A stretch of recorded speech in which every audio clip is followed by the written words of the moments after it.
Happy holidays, everyone. It's Susan with the Narcissistic Abuse Journey Alliance.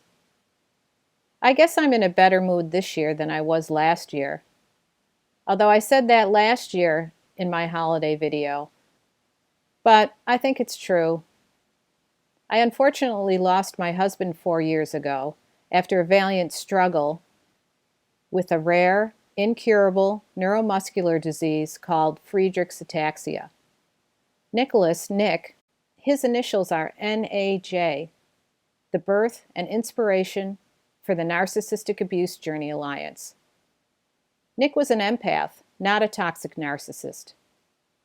But I think we can all agree at this point that we need to possess some narcissism in order to feel good about ourselves. And Nick surely couldn't have dealt with the challenges he would face without having some narcissism and feeling good about himself. He worked on himself, did a lot of self-development, and made the world a better place.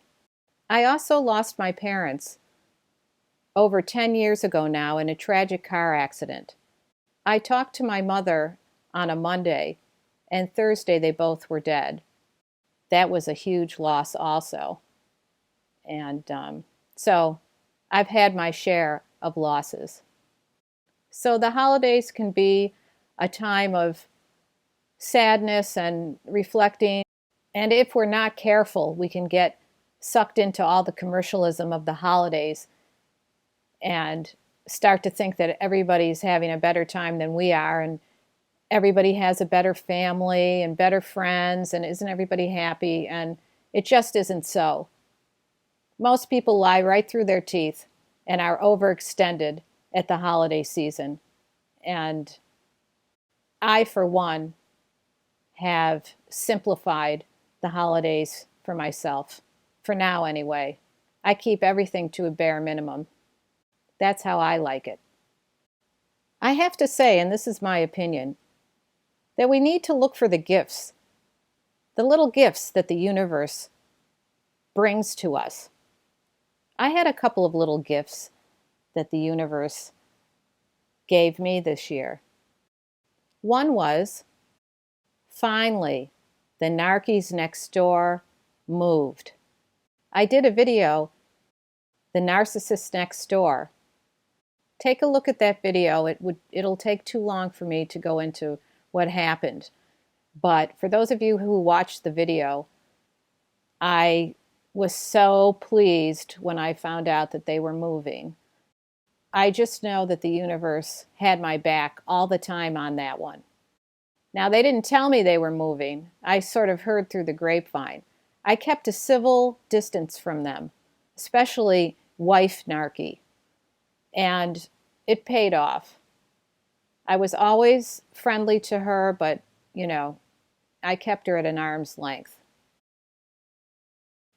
So this is how the universe works. I had a late start at work. So the movers came. I almost did a little Irish jig after that, but I am kind of superstitious. So I said, okay, I'm not going to be too happy. I'm going to go to work, and then when I get home from work, I'm going to take myself out for a Prosecco and celebrate. So that's what I did. I live in an urban neighborhood, and there was a new restaurant up the street that I wanted to check out. So I said, okay, I'll go up there for a Prosecco. I go to the restaurant, I sit at the bar, and there's a young guy, a gal, and another young guy that are all sitting together that are friends. And I sit down, I order my Prosecco. The guy sitting next to me starts talking to me. So we were having a nice conversation. I don't know, he was talking about work, and so I said to him, how old are you? And he said, I'm 34. And then he laughed and he said, how old are you? And I said, old enough to be your mother.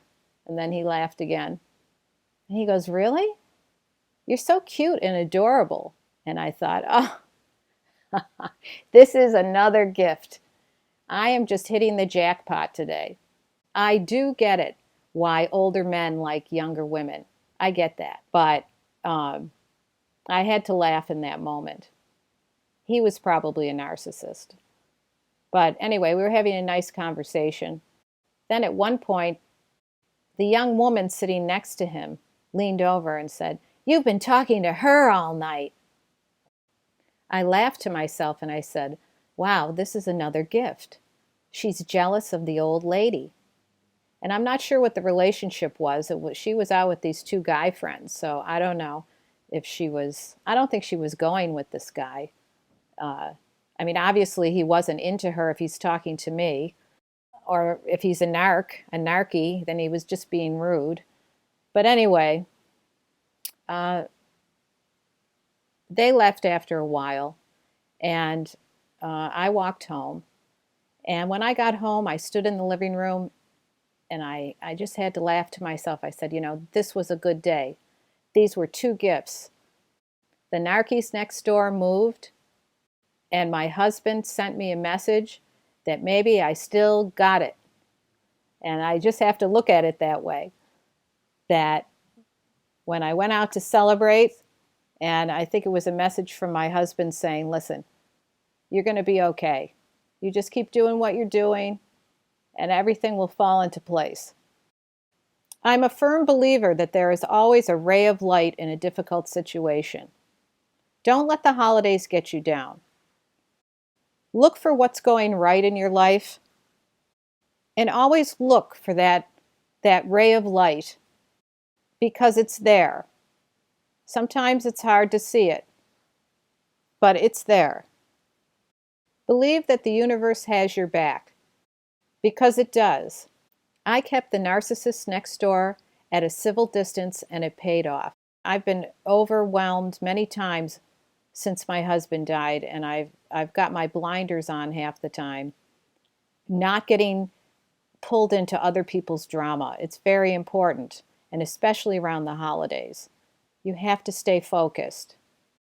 Let's in the new year spread the word about narcissistic abuse and toxic narcissism.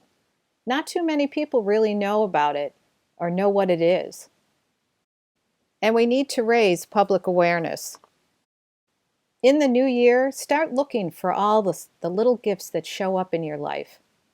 They're there, but you have to have your eyes open. Sending you all a big, tight hug and love, and I'll be in touch again soon.